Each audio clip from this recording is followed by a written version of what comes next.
दोस्तों नमस्कार। 4PM news network, 4PM Gujarat, Dastak सभी पर आप सभी का बहुत बहुत स्वागत है। मैं हूं आपका दोस्त मयूर जानी। और वैसे तो बहुत सारी घटनाएं घट रही हैं हमारे आसपास। प्रधानमंत्री जी अमेरिका से इजिप्ट चले गए हैं। उसमें जितनी जितनी खबर हमको लगा कि आप तक पहुंचाना बहुत जरूरी, हमने बिल्कुल पहुंचाई। इजिप्ट वाली भी आप देख पाएंगे, उस दौरे की भी बात। और दूसरा इस तरफ जो है विपक्ष, 15 विपक्ष जो है मिले 23 जून को और बिहार के पटना में, और एक साथ मिल के जो है वो लोकसभा चुनाव को लड़ने के बारे में सोच रहे हैं। ऐसी स्थिति में जबकि तय है कि मध्य प्रदेश, राजस्थान और छत्तीसगढ़ जो है वहां भी चुनाव आ ही रहे हैं, ये जो इस साल होने हैं, तो हमने सोचा कि हम एक बार फिर से जो है, बहुत ही विद्वान ज्योतिष हैं संजय चौधरी साहब, जिन्होंने पिछले महीने हमसे जब बात की थी तो एक बड़ा चौंकावनारा एक जो है फोरकास्ट प्रोडिक्शन दिया हुआ था। पिछली बार हमारी बात हुई थी, आप सबने बहुत उस कार्यक्रम को अपना स्नेह दिया था। उन्होंने कहा था कि उनको लगता है कि 15 जून से लेकर 31 जुलाई के बीच में कभी भी जो है लोकसभा भंग हो जाएगी। अब वो समय शुरू हो चुका है, तो वो अब देखना होगा वो कब होती है। लेकिन फिर हमारी कल बात हुई संजय चौधरी साहब से, तो उन्होंने कहा कि उन्होंने राज्यों को लेकर भी जो है वो एक मंडेन, जिसको मंडेन एस्ट्रोलॉजी कहते हैं, तो वो राज्यों को लेकर उन्होंने जो है अपने हिसाब से चार्ट तैयार किया हुआ है। तो हमने सोचा कि आज उस पर भी बात कर लें। तो पहला राज्य जो हम डिस्कस करने जा रहे हैं from the astrological point of view, तारे सितारे ग्रह नक्षत्र क्या क्या कहते हैं उसको लेकर, तो वो है मध्य प्रदेश। तो मैं संजय चौधरी साहब को अपने साथ जोड़ता हूं ताकि हम जो है उनसे इस बारे में आगे बात कर पाए।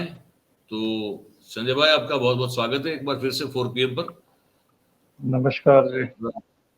मैंने अभी जिक्र किया कि जो आपका एक प्रोडिक्शन है, जो आपने बड़ा रिस्क लेके दिया हुआ है, 15 जून से 31 जुलाई के बीच में लोकसभा भंग वाला, तो मैंने कहा वो समय अब वो शुरू तो हो चुका है, अब देखते हैं क्या होता है उसमें, क्योंकि उस पर तो मैं फिर सबसे आपको पहले 31 तारीख को भी मुझे पूछना पड़ेगा, फिर हाँ तब तो जी, मुझे हाँ वेट। जी। सबसे चलिए पहले तो आज, आपका हाँ बहुत बहुत शुक्रिया, बहुत अच्छा रिस्पांस मिला, बहुत जी जी अच्छे लोगों ने कमेंट्स किए। और उस जी समय एक और बात है कि उस समय कोई भी पॉलिटिकल हो या आपका जो लोग हों, पत्रकार लोग हों, पॉलिटिकल एनालिस्ट हो, कोई भी बात नहीं कर रहा था प्री इलेक्शंस की। आपको याद होगा, आज काफी जी लोग बात कर रहे हैं उसके बारे में। जी। ठीक है जी। एनीवेज, जैसे आपने कहा कि आज हम मध्य और मैं प्रदेश का पहले डिस्कस करेंगे। लोगों से एक अपील करना चाहता हूँ कि भाई जितने भी हमारे दर्शक मित्र जो हैं, सब जो जुड़ चुके हैं, तो उन सबसे भी गुजारिश है कि अभी से इस वीडियो की जो लिंक है उसको शेयर करना शुरू कर दें, तो हमारी बात हम ज्यादा से ज्यादा लोगों तक पहुंचा पाएंगे आप सभी के सहयोग से। और लाइक कर दें अभी से, तो हमको अच्छा लगेगा, आपको भी अच्छा लगेगा। तो बस अब आप शुरू कीजिए संजय भाई। मध्य प्रदेश की बात कर रहे हैं, सर, आपने मध्य प्रदेश का चार्ट निकाला है, मध्य प्रदेश के हाँ बारे में बता रहे हैं आज, सर, तो बताइए। सर मध्य प्रदेश की जो स्थापना हुई थी वो 1 नवंबर 1956 को हुई थी, 1956 में।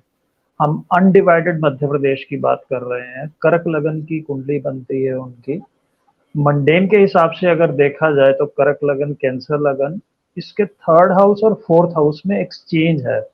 एक्सचेंज ऑफ लॉर्ड्स मतलब परिवर्तन है कि तीसरे का लॉर्ड चौथे में चला गया और चौथे का लॉर्ड तीसरे में चला गया। थर्ड लॉर्ड बनता है इनका मरकरी। बुध चला, बुध और शुक्र का आपस में एक्सचेंज है। जब भी ऐसा कभी एक्सचेंज होता है, इवन जातक की कुंडली में हो जाए, तो उसको एक प्रॉपर्टी लॉस या पार्टीशन लॉस जरूर होता है, एक दशा आने पर। और एक अपना गोचर जब ऐसे चलता है जो जो कंड्यूसिव ना हो, जो फेवरेबल ना हो, तो यही चीज हुई कि 1990 में जाके इनका छत्तीसगढ़ का फॉर्मेशन हुआ था। और उसके बाद, पार्टीशन के बाद, जनरली देखा गया है कि फिर इनकी दशा सीक्वेंस चली, फिर अपना स्टेट तरक्की करता है या जातक तरक्की करता है। और यही हुआ 2003 ऑनवर्ड से। पहले इसको पिछड़ा राज्य समझा जाता था, लेकिन उसके बाद इसने काफी तरक्की करी। और जी मरकरी वीनस अब इनका, सॉरी, एक और इस कुंडली में खास बात है कि पांचवा घर जो होता है, जो एजुकेशन का घर होता है, वो वहां पे शनि और राहु का योग बना हुआ है। और केतु 11वें घर से देख रहा है। 5वां घर एजुकेशन का घर भी होता है, और इसीलिए एजुकेशन के कुछ स्कैम्स निकल के आए थे, जैसे व्यापम निकल के आया था। उस समय राज्य के ऊपर साढ़े भी चल रही थी जब व्यापम हुआ, लेकिन अब वो साढ़े नहीं चल रही है। इस समय इनकी मरकरी वीनस की महादशा चल रही है, और ये महादशा महादशा बुध की है। बीच में शुक्र का अंतरा चल रहा है फरवरी 2022 से। इससे पहले कि हम बताएं कि आने वाले इलेक्शंस या पॉलिटिकल सीन क्या होगा, आपको मयूर जी याद होगा कि गुजरात में 2021 जुलाई में लाइटनिंग हुई थी द्वारकाधीश टेम्पल पे। जी जी, बिल्कुल बिल्कुल। और लोगों ने इस चीज का दूसरा मतलब निकाला था, लेकिन एस्ट्रोलॉजिकली देखा जाए तो इसका मतलब है कि वहां के राजा को कुछ प्रॉब्लम हो सकती है। आज के विषय में देखें तो उसका मतलब है कि आज के जो चुने हुए सीएम है या पीएम है उनको प्रॉब्लम हो सकती है। तो जुलाई 2021 में लाइटनिंग हुई थी, और सितंबर 2021 में पूरा गुजरात कैबिनेट ही बदल दिया गया था। ठीक है जी। और 28 मई 2022 को नई पार्लियामेंट की जिस दिन इनॉग्रेशन हुई, शायद काफी आपने भी प्रोग्राम किया था, कि ट्रेमर्स आए थे नॉर्थ इंडिया में, अर्थक्वेक आया था हल्का सा, जी, और स्ट्रॉन्ग विंड स्टॉर्म से सेंट्रल इंडिया में और उज्जैन के मंदिर में, खासकर मध्य प्रदेश में जो मूर्तियां खंडित हुई थी, ये तीनों चीजें मिलकर इशारा करती हैं कि आने वाला जो पॉलिटिकल समय है मध्य प्रदेश के लिए वो चेंज का इशारा करता है। और चेंज बदलाव भी ऐसा होगा, बड़ा बदलाव होगा। पिछली बार की तरह बदलाव नहीं होगा कि जोड़ तोड़ की सरकार बन जाए। पहली बात यह कि आने वाले चुनाव, विधानसभा चुनाव में सरकार तो बदली जाएगी, 101% बदली जाएगी। और दूसरी बात यह है कि मध्य प्रदेश से जो कंट्रीब्यूशन रहता है मेंबर ऑफ पार्लियामेंट्स का, प्रेजेंटली है 28 मेंबर्स हैं बीजेपी के 29 में से टोटल, वो भी बहुत ज्यादा कम हो जाएगा। ये आप हाँ जी बड़ी मयूर बात कर जी। रहे हैं, बहुत बड़ी बात कर रहे हैं फिर से। ये जो आप बात कर रहे हैं वो ये हाँ है जी। कि आप कह रहे हैं कि लोकसभा में 29 में से अभी जिनके 28 हैं, आप ये कह रहे हैं कि उसमें बहुत बड़ी कटौती होगी, जो अभी भारतीय बिल्कुल। जनता पार्टी वहां उतने उनके सांसद है, तो हाँ जी। उसमें आप कह रहे हैं बहुत कमी हो जाएगी। तो हाँ जी। और दूसरा कह रहे हैं कि परिवर्तन होगा, बड़ा परिवर्तन होगा, मतलब कि सत्ता का बदलाव होगा। सत्ता में जो पक्ष है, अभी भारतीय जनता पार्टी है वहां पे, तो आप ये कह सर रहे हैं कि जैसे वो कर्नाटका में हुआ वैसा होगा। ऐसा होगा, आप ये कह रहे हैं अभी। हाँ, 100% ऐसा होगा। उसके क्या कारण है? सर ऐसा है, चौथा घर जो है उसको शनि और बृहस्पति अभी देख रहे हैं, बुध वहीं ठीक है। पे है, और वो हमेशा ही फोर्थ हाउस जब एक्टिवेट होता है by Saturn and Jupiter, Shani और बृहस्पति, तो हमेशा सत्ता बदलती बदलती है। यही तो ये चीज सिर्फ हमने वहां पे देखी थी। हाँ जी। तो ये जो है आप कह रहे हैं कि सत्ता बदलेगी, तो समझ लो कि सत्ता वहां तो दो ही पक्ष है, भारतीय जनता पार्टी और कांग्रेस है, वहां कोई तीसरा पक्ष है नहीं। कांग्रेस में तीसरा है ही तो नहीं। आप हाँ जी। कहते हैं कि मतलब कांग्रेस वहां पे आएगी, तो फिर क्या पिछली बार भी हाँ जी। कांग्रेस तो आई थी, पिछली बार भी आई थी, लेकिन फिर वो दल बदल हो गया और सिंधिया साहब चले गए अपने साथ लेके लोगों को, फिर से बीजेपी आ गई। हाँ, तो नहीं पर वो इस बार पिछली बार की दशा कुछ और थी, अब की दशा कुछ और है। 2018 की बात कर रहे हैं ना आपसे। जी बिल्कुल बिल्कुल। तो अभी इस बार आप कह रहे हैं कि बड़ा सिग्निफिकेंट वे में परिवर्तन होगा, और अगर हो गया तो फिर मतलब कि पिछली बार जैसा जो हुआ था, सिंधिया साहब चले गए अपने साथ कुछ लोगों को लेकर और सत्ता में परिवर्तन हो गया, वो इस बार नहीं होगा। जो बैठेगा सत्ता पे, फॉर एग्जाम्पल की कांग्रेस आप कह रहे हैं कि आएगी, तो फिर वो वहां पे अपनी सत्ता संभाल पाएंगे, ये आप कह रहे हैं। सर मैं कह रहा हूँ, बिल्कुल यही कह रहा हूँ, लेकिन इसमें थोड़ा सा बदलाव ये है कि 2018 में जब ये हुआ था तो इनकी बुध की महादशा मध्य प्रदेश की शुरू हुई थी, वो बदलाव का संकेत देती थी। और जैसे ही शुरू हुई अक्टूबर में, साथ के साथ नवंबर में शायद इलेक्शन हो गए थे। तो जब भी स्टार्टिंग की दशा होती है उसका जो इफेक्ट इतना परमानेंट नहीं होता, समय लगता है। अब की बार जो होगा बदलाव, वो 100% बदलाव पूर्ण रूप से होगा। हाँ, मैं ये नहीं कह रहा हूँ कांग्रेस आएगी, अगर कोई और ऑपोजिशन पार्टी भी वहां अच्छा काम करती है, ट्राई करती है, तो वो भी सत्ता में आ सकती है।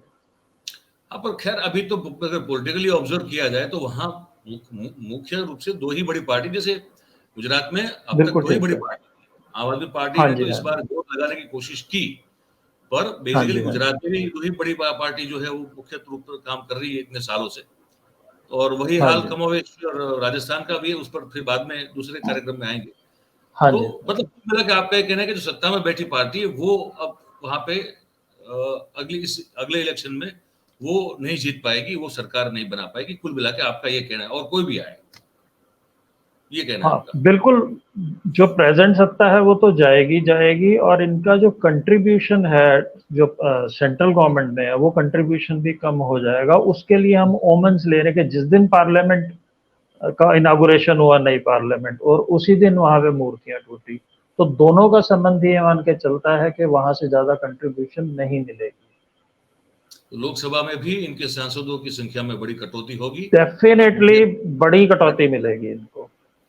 अच्छा, और क्या आप इसको अगर आप इसमें एक राज्य को लेकर, तो अगर चुनाव को लेकर बात करनी हो तो इसको तो बहुत लंबा तो बात नहीं कर सकते, लेकिन ऐसी कोई बात हो जो आपको लगता हो कि आपको इसमें ऐड करनी चाहिए, तो आप प्लीज करें।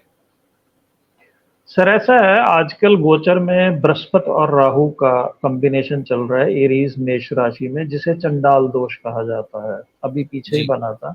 अब वो धीरे धीरे डिग्री वाइज दूर होता चला जा रहा है। अब ठीक है। डिग्री वाइज दूर होता चला जा रहा है, इसका मतलब ये है कि धर्म में शुद्धि आएगी, अशुद्धि निकल जाएगी, इम्प्योरिटी निकल जाएगी, और उसके इंडिकेशंस आने शुरू हो गए हैं। पॉलिटिक्स और रिलीजन दोनों अलग अलग होने शुरू हो जाएंगे। हमने देखा अभी पीछे कर्नाटका इलेक्शन में काफी जोर लगाया कि धर्म को बीच में लाया जाए, लेकिन लोगों ने इश्यूज पे वोट किया है, पॉलिटिक्स उस पे वोट नहीं किया है। ये एक मेजर चेंज आने वाला, आने वाले समय में।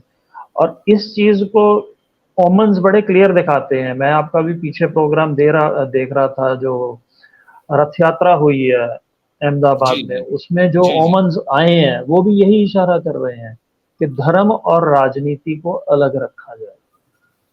क्योंकि वो मैंने किया था कार्यक्रम 2-3 दिन, मतलब उस दूसरे दिन किया था रथ यात्रा के, ये किस तारीख को शायद किया था मैंने, उसमें हाँ जी, वो हाँ जी। स्लैब गिरा, वो स्लैब जो गिरा, छत जो गिरी, एक व्यक्ति की रथ यात्रा के दौरान ही मृत्यु हो गई, 37 लोग घायल हुए, और वो रथ रुक गया, ये कभी हुआ नहीं, नया नया रथ बना था। मतलब 72 साल के बाद इस तीनों रथ को जो है फिर से नया बनाया गया, कुछ 85 अब लाख नया रुपए का। बनाया गया था। हाँ, 85 लाख रुपए का खर्चा करके हुए, और जब पहली बार वो रथ निकला है तो बलराम जी का रथ था शायद, तो वो हाँ जी, रुक हाँ गया। जी। हाँ, वो चल नहीं पाया। तो फिर सर, मैंने कुछ यहाँ। एक्सीडेंट को इतना ओमन बुरा नहीं होता, चलो लोग ज्यादा हो गए, ओवर क्राउडेड हो गया, लेकिन रथ रुकना एक बड़ा ओमन है। ये इंडिकेट करता है कि पॉलिटिक्स और ये चीज इकट्ठी रहेगी नहीं अब। ये भी एक बड़ी बात कह रहे हैं आपके, आने वाले दिनों में राजनीति से धर्म अलग हो जाएगा। आपकी धार्मिक आस्था, श्रद्धा जो भी हो, जिसमें भी हो, सर, धर्म पर उसका अलग नहीं हो सकता, लेकिन उसका राजनेता, प्रभाव कम हो जाएगा। मैं वही कह रहा हूँ कि उसका लाभ जो है, धर्म में आपकी आस्था का लाभ राजनेता या राजनीतिक पार्टियां नहीं उठा पाएंगी, या जो उठा पा रही है अभी, वो धीरे धीरे कम हो जाएगा, ये कह रहे हैं आप। काफी हद तक कम हो जाएगा, काफी हद तक कम हो जाएगा। चलिए, बहुत बड़ी बात सर। और कुछ हो इस मध्य प्रदेश को लेकर तो फिर आप बता दें, फिर उसके बाद हम कार्यक्रम को कंक्लूड करते हैं।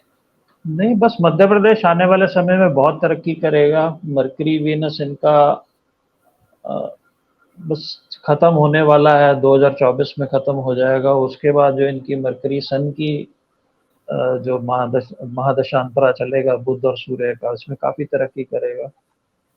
प्रॉस्पेरिटी बढ़ेगी मध्य प्रदेश में आने वाले समय में। चलिए, बहुत अच्छी बात है। वैसे एक मुझे पता नहीं कि इसके बारे में आपने चार्ट में कुछ देखा है कि नहीं, मन में एक ऐसे ही सवाल उठा है, मैं पूछ लूं। मतलब आप अगर ना बता पाए तो कोई बड़ी बात नहीं है। वो जो चीते लाए गए हैं अफ्रीका से, वो उसमें से बहुत सारे जो है उनका देह त्याग होता जा रहा है, तो चीतों का भविष्य कुछ है वहां पे? नहीं सर, वो चार्ट में तो नहीं आएगा। वो एक्चुअल में एक पीआर एक्सरसाइज है, उस पे चार्ट को इंडिकेट नहीं करता। ठीक है, हमें उनके लिए, जीवों के लिए करना चाहिए सब कुछ, ठीक है, बट उनका कोई संबंध नहीं है। ठीक है, ठीक है, ठीक है। चलिए सर, तो अच्छा मैं दर्शकों को बता दूं, हम लोग एक के बाद एक स्टेट पर भी करते रहेंगे और पर्सनालिटीज पर भी करेंगे। जो पॉलिटिकल ठीक है। पर्सनालिटीज है उनके चार्ट भी जो है वो संजय भाई जो है स्टडी कर रहे हैं।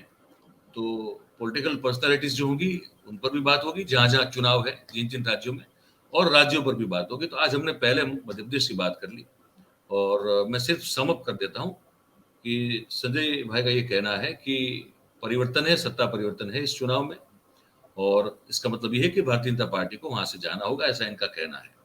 दूसरी बात उनका कहना है कि लोकसभा में भी जितनी बड़ी तादाद में सांसद जाते हैं जीत कर भारतीय जनता पार्टी के, उसमें बहुत बड़ी कमी नजर आएगी। ये दो बड़ी बात जो है उन्होंने कही। और तीसरी बात कि आने वाला समय मध्य प्रदेश का जो है काफी अच्छा है और बहुत प्रगति करेगा वो राज्य, पर उसमें अभी थोड़ा समय है। और उसके बाद ये इनका एस्ट्रोलॉजिकल पॉइंट ऑफ व्यू से पूरा इनका एनालिसिस था, जो उन्होंने मध्य प्रदेश की कुंडली को, जब वो राज्य बना तब की कुंडली को देखकर उन्होंने हम सबको भी बताया हुआ है। तो संजय भाई थैंक यू वेरी मच। और दर्शकों आपको फिर से बता दूं, हम ऐसे ही कुछ अलग अलग राज्यों पर और पॉलिटिकल पर्सनालिटीज पर बात करते रहेंगे, तो हम मिलते रहेंगे साइमल्टेनियसली। आप और भी प्रोग्राम देखते रहेंगे, और ये भी जो है ज्योतिष पर आधारित काम जो कार्यक्रम हमारा है वो भी आप देखते रहेंगे। संजय भाई आपका बहुत बहुत धन्यवाद, आपने वक्त निकाला। Thank you. ठीक, थैंक यू। तो ये संजय चौधरी साहब थे, आपने सुना। आप इस बारे में आप क्या राय रखते हैं, क्या आपकी प्रतिक्रिया है? आप हमको इस नीचे जो कमेंट बॉक्स है इसमें आप जरूर लिख के बताइएगा। और जैसे हम कहते हैं कि लाइक कीजिए, शेयर करिए, हो सके उतना। सब्सक्राइब किया तो बहुत अच्छी बात, नहीं किया तो अभी कर लीजिए, अपने आसपास के लोगों को करवाइए भी। इसी के साथ हम ये कार्यक्रम समाप्त करने जा रहे हैं। आप सब जो हमारे साथ जुड़े हैं, आप सभी का बहुत बहुत धन्यवाद। Thank you very much. नमस्कार।